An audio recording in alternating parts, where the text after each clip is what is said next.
Hey, I'm a pastor, and however you found yourself here, you are welcome.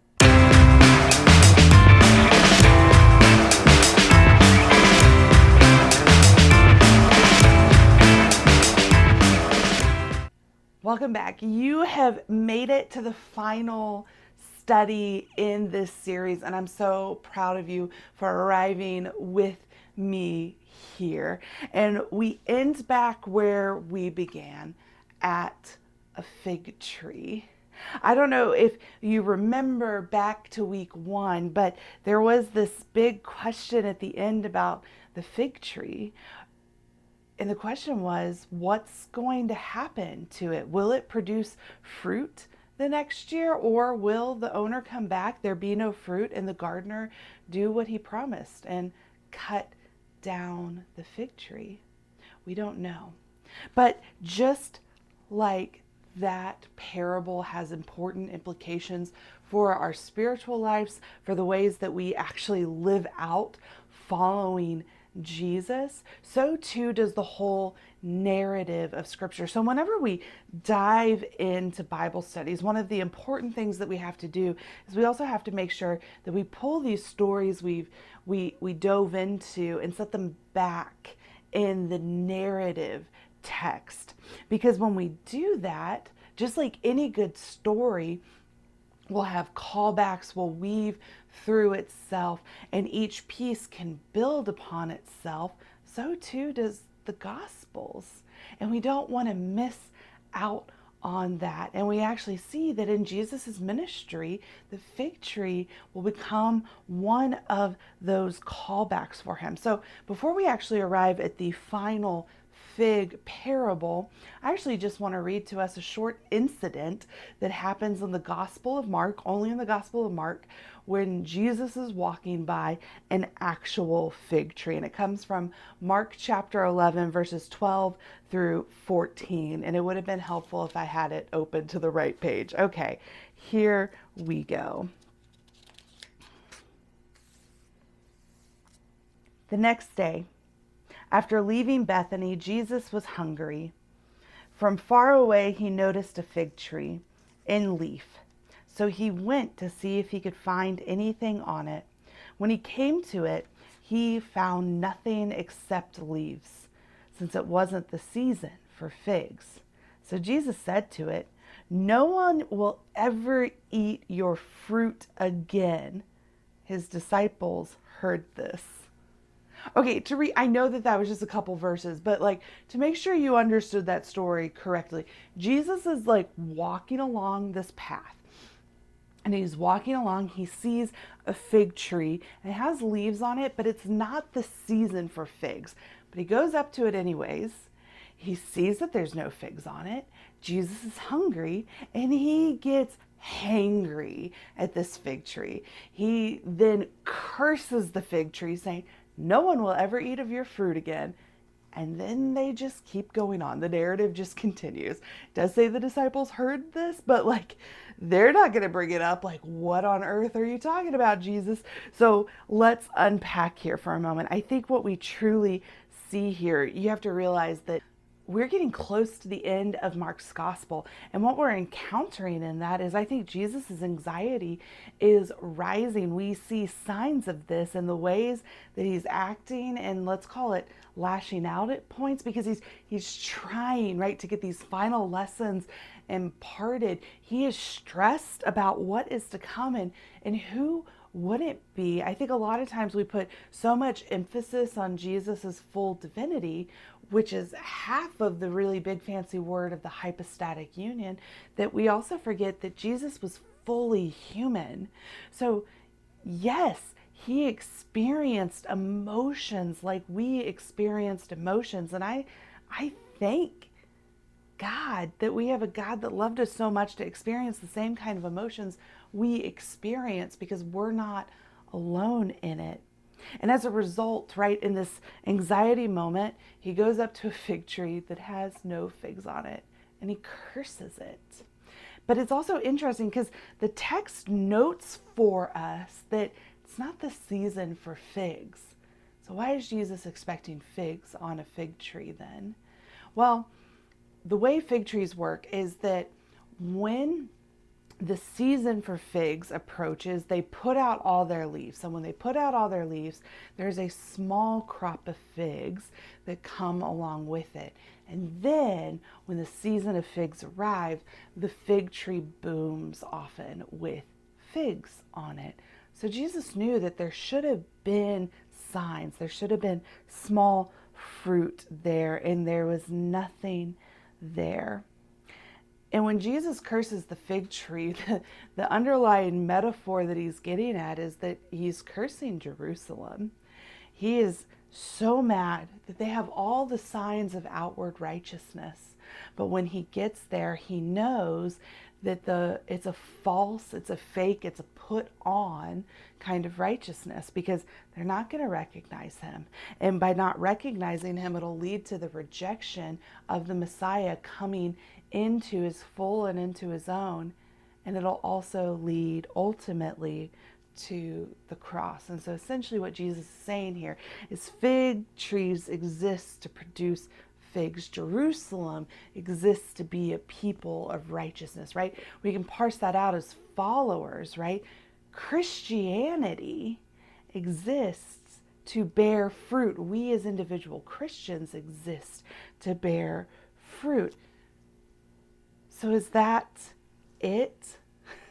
Does Jesus just end in this anxiety-filled moment cursing the one that produces no fruit, or is there more to the story?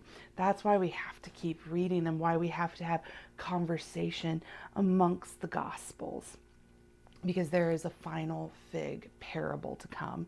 And this parable is found 2 chapters later in Mark. It's also a parable that's found in Matthew and in Luke. This morning we're going to read it from Luke's Gospel, and that's going to come in chapter 21, verses 29 through 31. But before I read it, I want us to understand that why I'm choosing to read it from Luke and not just 2 chapters over in Mark is because Luke's gospel is the only one that has that first parable of the fig. So Jesus is definitely footnoting himself. You're supposed to, as a listener, as a receiver of Luke's gospel, think back to the wondering about what will happen to that fig tree that we don't know the end of its story. And so we pick up in Luke chapter 21, beginning of verse 29. And this is how the parable goes. Jesus told them a parable. Look at the fig tree and all the trees. When they sprout leaves, you can see for yourself and know that summer is near. In the same way, when you see these things happening, you know that God's kingdom is near. What's important to understand before we actually understand the parable itself is, again, the narrative that this is in. No matter which gospel you read it from, what surrounds this parable is apocalyptic literature. And if your brain is sparking, like I've heard that word before, if you're thinking in pop culture Christianity terms, you're going to things like the Left Behind series. Your brain might be going to Revelations. It's going to the end of times, the returning of Jesus, right?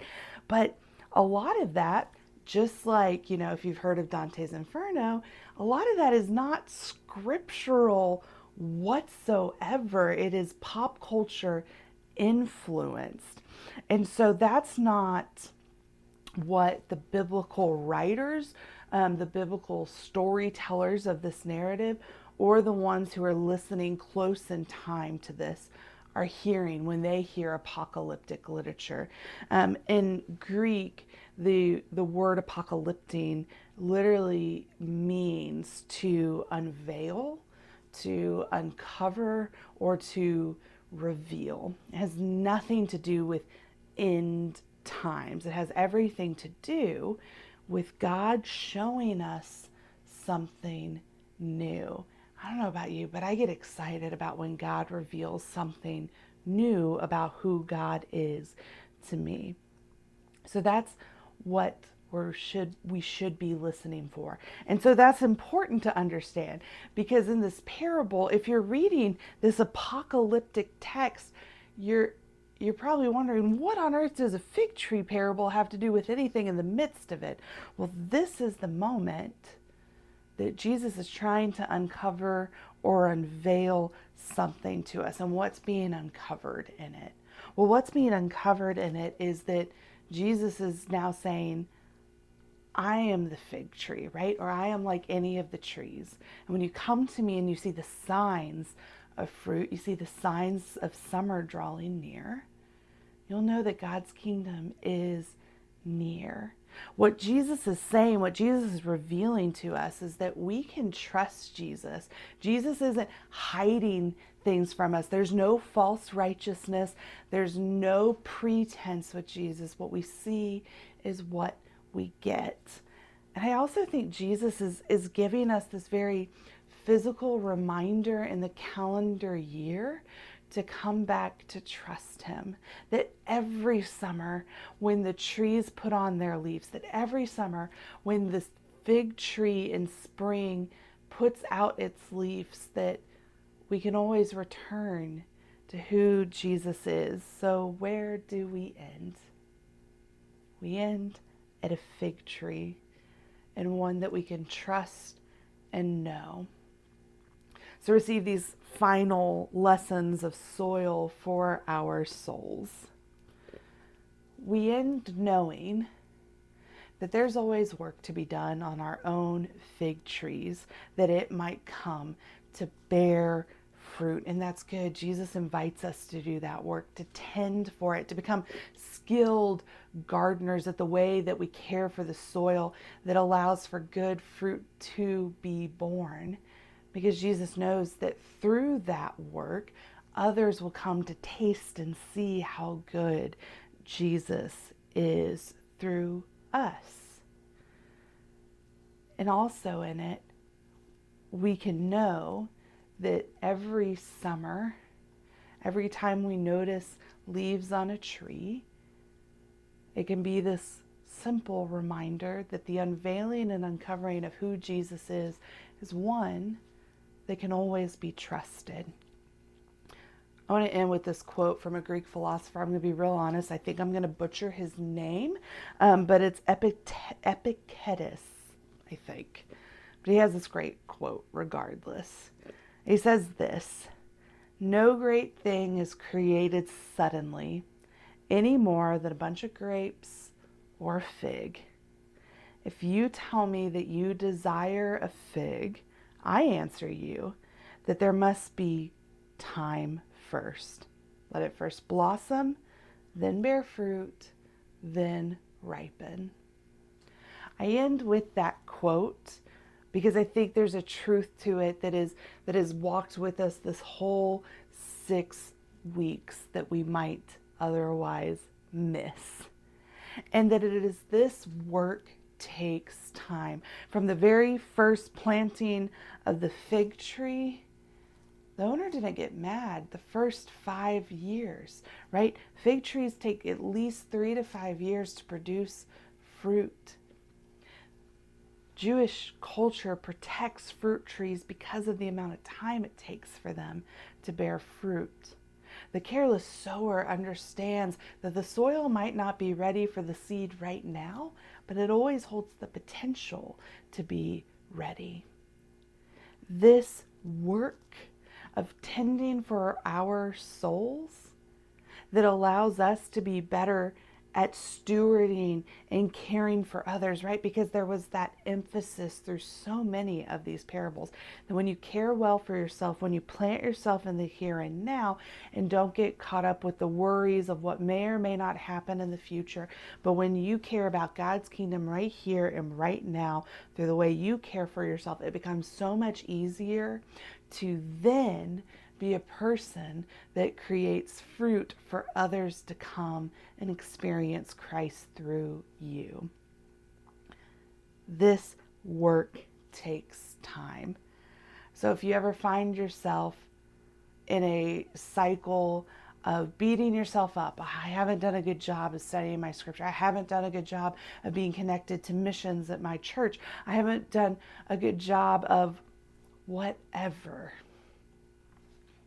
come back to this reminder that if you want a fig, first let it blossom, then bear fruit, then ripen. Give yourself grace in this work. Look at where you began. Offer yourself patience and offer yourself the time to become a skilled gardener who cares deeply of soil and souls.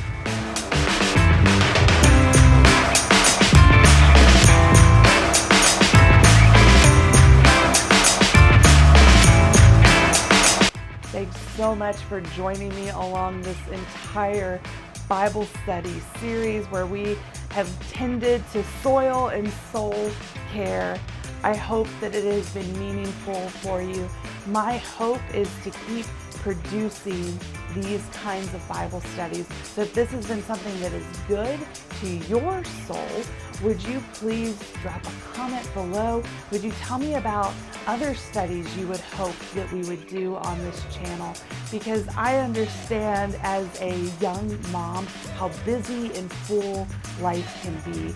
And I would much rather you be engaged in the work of loving neighbor and spending your time in mission. And if that means that in this season of life, Bible studies online, that is okay. There will be other seasons where you get to do it in person as well. But I want to meet you wherever you find yourself because you are always welcome here and with this pastor.